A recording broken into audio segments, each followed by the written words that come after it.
Ja mislim da je problem u vaspitanju. Javljaju se antipedagozi. Čuli ste to verovatno. Evropa, Amerika, antipedagozi. Oni su pedagozi, jeli, psiholozi, pedagozi, po struci. Neki od njih, naravno preterano, kažu vaše hrišćansko vaspitanje 2000 godina ništa valjalo nije. Zašto? Zbog nametanja. A tačno, roditelji su se nametali. Patrijarhat je bilo, već sam rekao, žena pokorna, to sam pitao naše episkope, rekao, kako je mogla dozvoliti hrišćanska crkva 2000 godina da žena nema ni osnovnu školu? Naravno, u Evropi je počelo to mnogo ranije, ne toliko baš mnogo ranije, ali počelo ranije, a ovde zakasnilo je, pa sad neću o svom narodu i Balkanu, ali ima nešto. Sporo ide sve kod nas, a ipak nekako ide i napreduje. E sad, a kako vi vaspitanje, gospodo, antipedagozi preporučujete? To je žena jedna u Nemačkoj, to je pravac jedan čitav koji se širi. Prva je bila u Nemačkoj. I ta je i tražila šta dete o smrti kaže. I ako izađe u tom časopisu, profesor Sando je uzeo na sebe to da objavi, i treba da objavi sada, šta vi kažete kako treba vaspitanje? Dete, novorođeno, pa onda dalje, treba ne samo voleti, nego poštovati. I ne samo poštovati, nego od njega učiti. Je to revolucija? Jeste. A to da će se ostvariti je tek na Balkanu. Dete učiti, pa ja znam, moji roditelji su školovani bili, ali umeli su to, kad ja nešto pitam, ćuti, slušaj šta ti kaže tata, kašće ti se samo u toku života, kašće ti se samo. Evo, to je moj odgovor, gotovo rezolutan. Promena vaspitanja, ali kakva, kada, koliko? Pa ovo traje ne 2000 godina, mnogo više. Ko što dobro svi znate, patrijarhat nije počeo od Hrista. Hristos je samo učvrstio teško poljuljani patrijarhat u rimsko doba. A pazite, u rimsko doba, ne volim te paralele, ja nisam nikad bio antievropljanin. Te paralele ne volim. Zapisano, pred kraj rimskog carstva, porast homoseksualizma i lezbejstva, porast pobačaja, porast rastave braka, porast loše porodice. Nemojte prenositi na sadašnje vreme, ima sličnosti. Nije da nema, ne mora značiti propast, pa sad propast zapada. Ali je to opomeno, pa vladika Nikola je govorio o biču Božijem, istina kad su ratovali Jevreji i Filistejci. Ja bi to preneo sada, možda bi on to rekao sada, Islam je bič Božiji, tu šale nema s njima. Rađaju ljudi, to je najvažnije, Kuran čitaju i polupismeni čitaju Kuran. Znači, koliko čita hrišćanskog sveta, takozvanog hrišćanskog, u Evropi Bibliju, treba se vraćati na neke stvari, ali naravno sa sazrevanjem sopstvenim. Promena vaspitanja, ne znam dovoljno kako, antipedagozi naziru, onda pazite plač. Pa celo hrišćanstvo počiva na plaču. Kajanje, greh, plače. Na Balkanu muškarac da plače. A to isto pričam na tribinama, otac Mitrofan, Bog da mu da dobar put, s one strane, vodio me, 7 dana me vodio po manastirima u Svetoj Gori, spavali, i sad ja u jednom grčkom manastiru vidim dvojicu kaluđera, tužnih nekako. Ajde, psihijatar, šta je to, depresija, šta li je? Baš tužni, stari. već su bili stari. Pitam, rekao će Mitrofan, ne znam grčki, a on je znao kao srpski grčki, rekao, pitajte jesu li zbog nečeg tužni.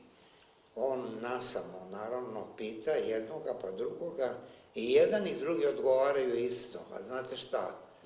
Već 2 godine nisam plakao, Bog me napustio. Plačite, muškarci, plačite kad vam se plače.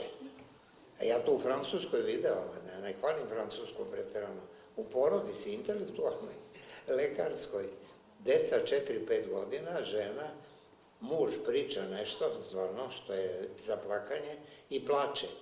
Ja ne gledam njega, nego gledam ženu i decu, nikakav izraz, potpuno normalno sve, potpuno primaju normalno. Dobro, Balkan je takav kakav je, to je kako plakanje kad je trebalo Turcima skidati glave. Kako plakanje, ali nema više to, Turaka ima uvek. Turci su neverovatna opomena. Turci za petama nam idu 1000 godina skoro, izgubljene bitke kod Stefanije i kod Dimotike pre Kosova. Opet sa knezom Lazarom, izgubljene, jedna je bila dobijena, a druge su izgubljene. S Turcima uvek iznova sve, u nama su mnogi od njih prisutni, oni uzimali naše žene kako hoće i bolje da ne znamo psihički tragove, to sad ni nauka ne zna dovoljno, fizički tragove dovoljno, jer naučnici kažu, Sloveni su plavi i riđi, polovina Srba ili više su crni. Pa to mora biti mešavina. Pa naravno da je mešavina. Ali psihički bolje da ne znamo, ima i tu mora biti nekog traga. Ne, vaspitanje treba menjati. Sada roditelji u Evropi, Americi ipak su malo drugčiji nego u tom patrijarhatu koji ima jako dobre strane, kako da ne, ali ima i loše strane.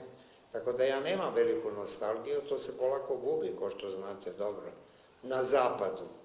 Ali kako, na istoku ne. Pa Šiptari naravno imaju mnogo dece.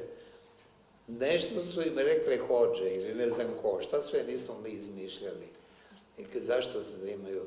Pa mi smo tamo imali 4-5 dece. To isto Srbi ne znaju.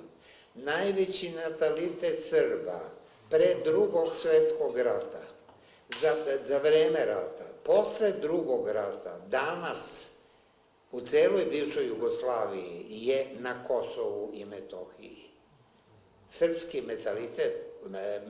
natalitet još onda, kao i sada, je najveći. 4, 5, 3, 4, prosek, ovi imaju 7, 8, prosek, i sad što tamo rade, niko im to ne kaže. Onda još kažu pa više žena, ko je više žena, kad je jedna žena, jedna Šiptarka rađala ko mašina, ko je više žena, jeste šerijat, to dopušta 4 žene, ali bogate porodice.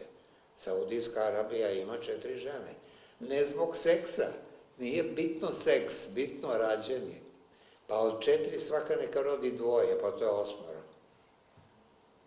To su sve velika pitanja, zato vas i gnjavim još uvek, velika pitanja, šta ćemo sa islamom, ne daj Bože verski rat, pa to znali ste uvek. Najgori ratovi na svetu su građanski ratovi i verski ratovi. Verski ratovi katolika, muslima i ovih protestanata krvavi bili, dugo trajali po Evropi.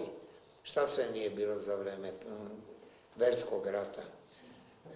I šta se treba valjda hrišćani da se i udruže. Ako bi neki rat bio, valjda, i nećemo valjda pojedinačno ratovati s muslimanima. A ne daj Bože da Bog pošalje nekoga koji će izmiriti šijite i sunite. Vidite, to mi je zagonetka. Ta mržnja šijita i sunita, da oni dižu džamije za vreme službe u vis, to ne ide mi u pamet, a šijiti i suniti su se razdvojili. Pazite, Muhamed je rođen 570. umre 632. 658. godine već su se razdvojili šiiti i suniti. I od onda do sada, a ovakva mržnja nije toliko bila, ali je bila i da ovi šiiti poštuju samo Aliju, to je zet Muhamedov, jedan koji je učio od Muhameda, odakle mogo da stvara novo učenje, ali ima neke promene, nije sve isto, šiiti izvojiti, to je dogmatska stvar u pitanju, ali mržnja, ste vidi dva brata kako se omrznu, pa Kain ubio Avelja, dva brata, a Srbi međusobno, moramo raditi na sebi pre svega mnogo, da bismo bar malo, porodica je u krizi, kako će porodica postojati, kako će postojati društvo, kako pravoslavlje, kako crkva bez porodice, ali pomogli ste mi da to formulišem sada, hvala, vaspitanje mora biti drugčije nego što je bilo 2000 godina. Neke stvari bile dobre, treba znati koje, pa to zadržati, druge menjati. Hvala.